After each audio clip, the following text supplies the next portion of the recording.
The Marble Hands by Bernard Capes. We left our bicycles by the little lich gate and entered the old churchyard. Harriet had told me frankly that he did not want to come, but at the last moment, sentiment or curiosity prevailing with him, he had changed his mind. I knew there was something disagreeable to him in the place's associations, though he had always referred with affection to the relative with whom he had stayed as a boy. Perhaps she lay under one of these greening stones.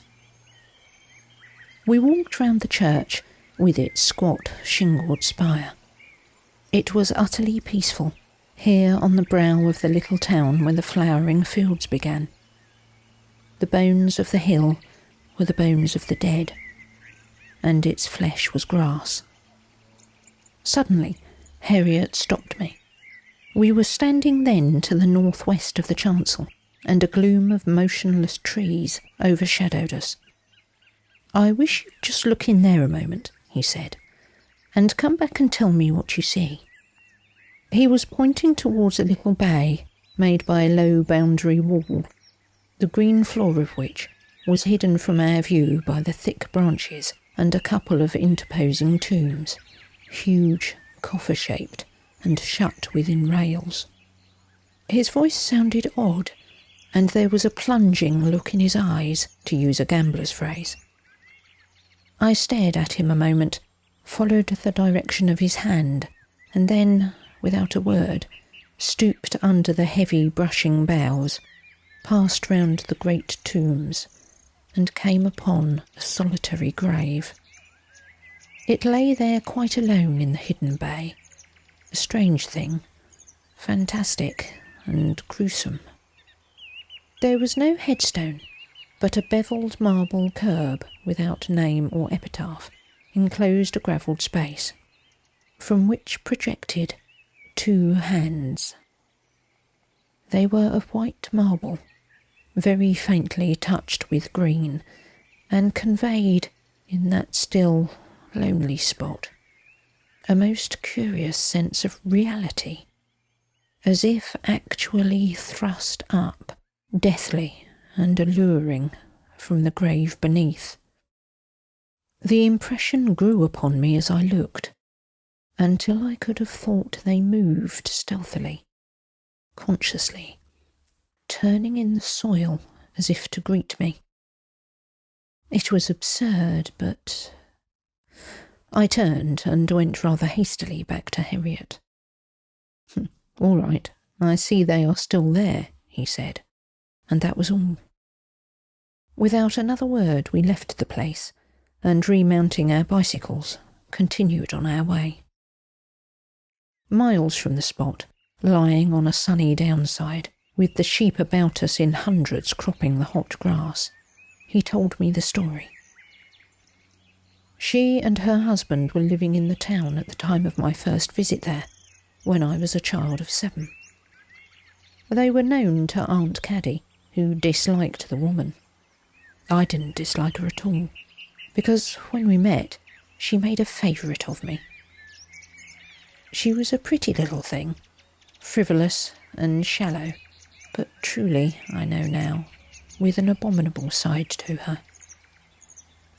She was inordinately vain about her hands, and indeed they were the loveliest things, softer and shapelier than a child's.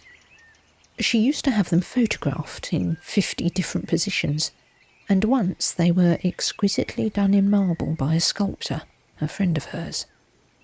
Yes, those were the ones you saw. But they were cruel little hands for all their beauty.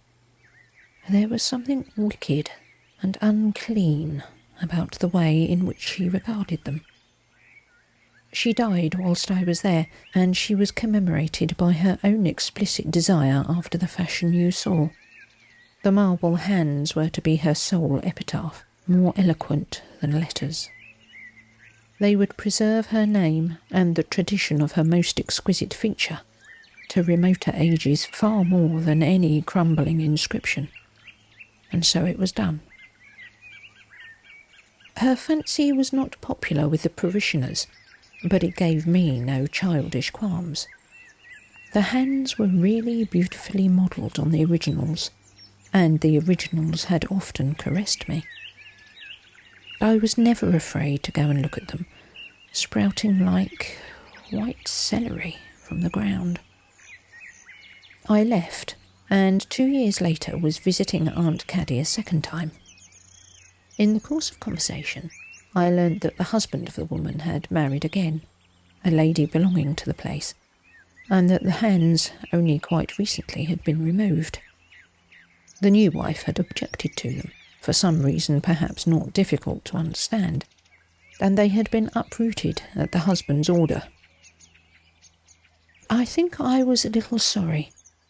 The hands had always seemed somehow personal to me, and on the first occasion that offered, I slipped away by myself to see how the grave looked without them. It was a close, lowering day, I remember, and the churchyard was very still. Directly, stooping under the branches, I saw the spot, and I understood that Aunt Caddy had spoken prematurely. The hands had not been removed, but were extended in their old place and attitude, and looking as if held out to welcome me. I was glad, and I ran and knelt and put my own hands down to touch them.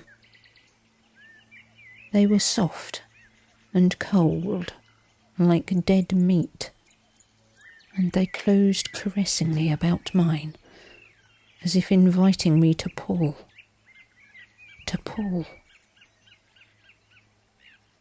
I don't know what happened afterwards.